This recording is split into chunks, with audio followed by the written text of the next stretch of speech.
Right now at 5, it is gorgeous out there. Picture perfect weather, not just at Mohegan Sun, but across the state. A beautiful summer day. But in fewer than 24 hours from now, it's going to be the complete opposite. Gray, rainy, and windy. And we have issued a weather impact alert tomorrow for the possibility of strong, damaging storms.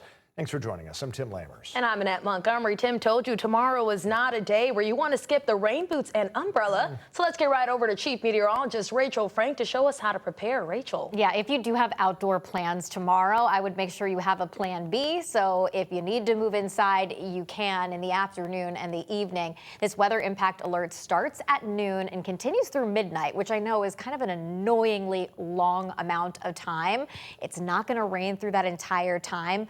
But anytime after lunch, there could be scattered thunderstorms, heavier downpours, rumbles of thunder that might cause you to need to kind of scurry inside. There also is a chance for some isolated poor drainage flooding. We got a lot of rain on Saturday of last week, at least in parts of the state. Some areas saw 3 inches or more, and it might not take much to push some rivers and streams over the edge. So just make sure you're staying weather aware and charge things up just in case. This is a very similar setup to what we had on Saturday, where the threat for hail and a tornado is low, but it's not zero. So one of those cases where we keep an eye on things closely, and there is a moderate threat for strong damaging winds and also for any flash flooding. So better to be safe than sorry. Hopefully the worst misses to the west, but it's close enough that we need to be vigilant and keep an eye on things. In the meantime, it's gorgeous, and tonight looks beautiful too before things head downhill. Your full forecast is coming up.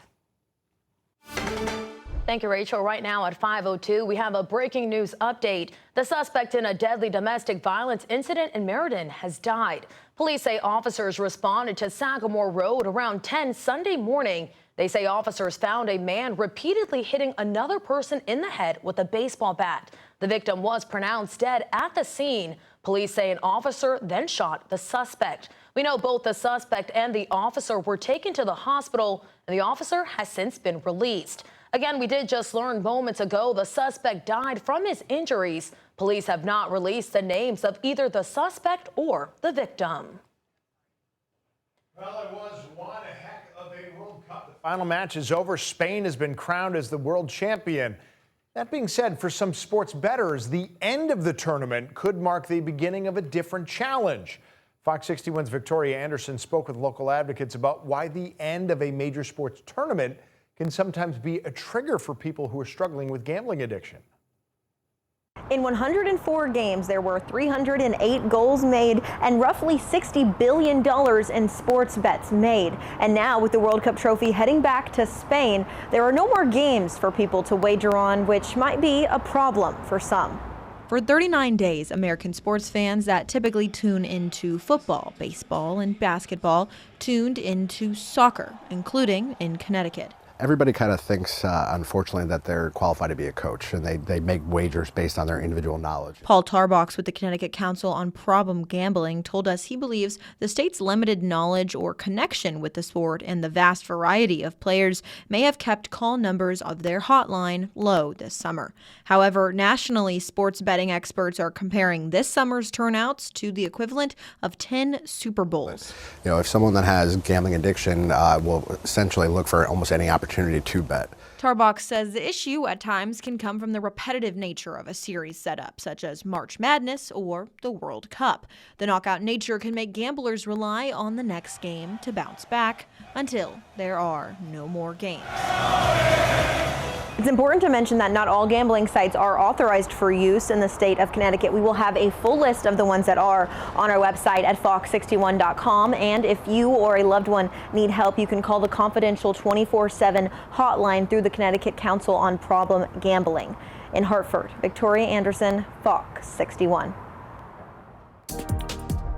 Victoria, thank you. Now to a travel alert for all of you out there who use Metro North to get to work. Starting today, some trains are being replaced by buses. This is while construction crews make some major improvements to several stations on the Waterbury line. And Fox 61's Joe Monty is in Waterbury with what you need to know tonight. And it's not just buses replacing trains that we're talking about here, but also some major changes to the scheduling as well. And we can tell you more about that. It's all thanks to a massive project, nearly $200 million, upgrading the stations like this one here in Waterbury and several others along the line headed towards Bridgeport. And those include Ansonia, Beacon Falls, Derby, Shelton, Naugatuck, Seymour. And there will be some major changes coming here pretty soon. The upgrades will improve safety, comfort, and accessibility. Metro North is working to accommodate customers at all of these stations with full train boarding, covered canopies, and windscreens to keep people comfortable in all types of weather while waiting for the train. One man who uses the train here in Waterbury fairly often told us these upgrades were definitely needed. It'd be nice to have a place like New Haven have where that you can actually go inside a building and purchase your tickets and, you know, and buy little snacks or something like that, you know, and watch TV or something like that, you know what I'm saying, and wait for the train to arrive or the bus or whatever, you know what I'm saying, wherever that comes first. Scheduled buses are replacing the trains, but Metro North wants you to know that the buses to Bridgeport leave earlier than the scheduled train time. So you should keep that in mind and confirm your bus departure time on the train app, the MTA's website, or the special schedule, and get to the station early. And there will certainly be some major changes here coming shortly, but for now, buses are replacing trains at these stations, and we're expecting that to be the case until May of 2027. For now in Waterbury, Joe Monti, Fox 61. West Haven police arrested a man after they say another man was stabbed to death at an apartment. It happened just before 5:30 p.m. yesterday on Meadowbrook Court. Police said a 911 caller told them the suspect stayed inside the apartment after the stabbing. At this time, officials haven't released any names yet, and they haven't said what charges the man is facing. But they did say this was a case of family violence. State police said there were two major crashes on I-91 yesterday. The first one happened in Windsor at about 3:45 a.m. Troopers said David Cesar from Enfield crashed into a guardrail and then a concrete barrier before his car rolled over in the center lane and was hit by another car. Cesar was pronounced dead at the scene. About 18 hours after that, in North Haven, officials said a driver sideswiped two cars and was thrown from the car when it rolled over and then hit a guardrail. They said he has life-threatening injuries. State police have asked any witnesses from either crash to please contact them. And right now, one teen is suffering from life-threatening injuries after an SUV and scooter crashed in Norwalk. Police say that teen and a second teen on the scooter were both not wearing helmets. Now, that crash happened around 3 yesterday afternoon at the corner of Water Street and Hanford Place. We're told the other teen is expected to recover. Tonight, officials are stressing the importance of wearing helmets. And a motorcyclist who police say lost control in New Haven last night is now recovering from critical injuries. Police said that Bridgeport man was traveling with several others on Grant Avenue when he crashed. They also say they believe no one else was involved. Tonight, that crash is still under investigation. A Wallingford school treasurer now faces a larceny and another charge after thousands of dollars went missing. 39-year-old Erica Vitale's accused of stealing $22,000 from Highland Elementary School's parent-teacher organization, or PTO. Police said she had full access to the account but couldn't provide them any receipts or bank statements.